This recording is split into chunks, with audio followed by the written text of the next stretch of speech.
Assalamualaikum warahmatullahi wabarakatuh. Sahabat-sahabat semuanya, kembali lagi berjumpa dengan saya Dadang Darmanggala di channel YouTube kesayangan Anda semua. Di sini saya memiliki motor Matic yaitu Yamaha Gear 125 yang pada kali ini kita akan melakukan pembersihan pada bagian CVT. Oke, sebelum kita melakukan pembersihan, kita buka dahulu bak CVT-nya menggunakan kunci T8. Dan jangan lupa juga untuk membuka saringan udara motor ini agar bak CVT saat dilepas tidak nyangkut pada cover filter udara.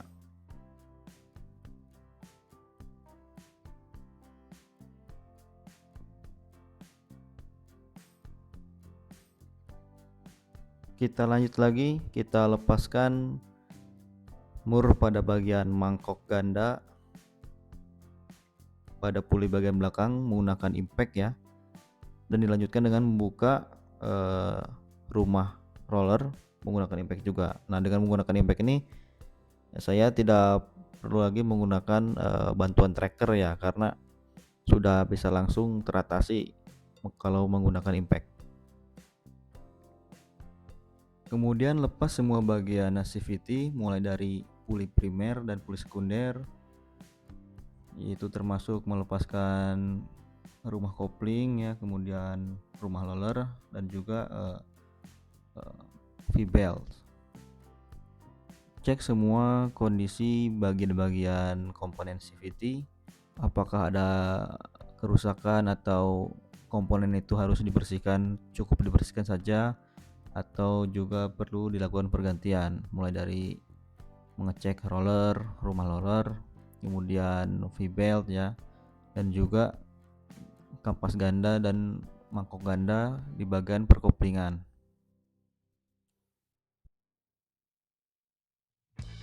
Sekarang saatnya kita lakukan pembersihan. Pertama saya akan melakukan pembersihan pada bagian cover CVT bagian dalam ya, dinding cover CVT bagian dalam. Nah, di sini saya hanya menggunakan sabun colek yang sudah dicampur dengan air dan menggunakan kuas untuk tahap awal pembersihan. Nah, kita sikat-sikat aja tuh di bagian dinding covernya tuh, cover bagian dalam sampai menyeluruh. Setelah itu dilakukan pembilasan menggunakan air. Sebagai catatan teman-teman, di sini saya melakukan pembilasan menggunakan air cukup aman dikarenakan kondisi seal as gearbox dan juga seal as poros engkol kondisinya masih sangat baik, jadi tidak ada kebocoran dan itu aman untuk dilakukan pembilasan menggunakan air. Kita lanjut lagi teman-teman sahabat otomotif, kita lanjutkan pembersihan pada bagian rumah lorer ya. Nah, pada pembersihan rumah lorer ini kita upayakan untuk membersihkan pada celah-celah di dalam itu hingga bersih, karena di situ kan biasanya suka ada debu-debu yang menempel. Nah, jika menempel di situ dikhawatirkan akan menghambat pergerakan roller ketika kita berkendara, jadi performa tidak maksimal. Setelah pembersihan pada rumah roller, selanjutnya kita beralih membersihkan kipas CVT. Sama seperti rumah roller, kipas CVT juga perlu dibersihkan bagian dalam dan luarnya. Kemudian perlu diingat bahwa di bagian puli primer ini kita harus memeriksa kondisi derajat kemiringan pulinya, apakah kondisinya sudah termakan terlalu dalam atau masih bisa digunakan. Kalau kondisinya sudah termakan terlalu dalam, disarankan untuk mengganti puli primer dengan yang baru agar akselerasi motor tetap terjaga dan untuk menghindari slip atau loss power.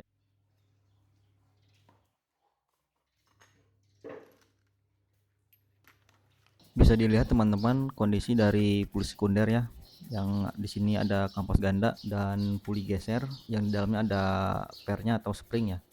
Kondisinya cukup kotor. Nah, kita lakukan juga pembersihan pada bagian ini secara menyeluruh, secara merata hingga bersih. Kalau bisa sih dibongkar ya, tapi karena kita tidak punya kunci-kunci, jadi kita lakukan sebisanya saja dengan menggunakan sikat yang bisa menjangkau ke dalam bagian puli sekunder ini ya. Kita bilas semua komponen menggunakan air bersih agar kotoran-kotoran terbawa oleh air, dan kemudian kita keringkan hingga benar-benar kering sebelum kita lakukan pemasangan agar komponen-komponen tidak mengalami pengkaratan. Oke teman-teman, sampai sini dulu vlog saya kali ini. Jangan lupa untuk like, comment, and subscribe channel saya, dan sampai jumpa di video-video lainnya. Wassalamualaikum warahmatullahi wabarakatuh.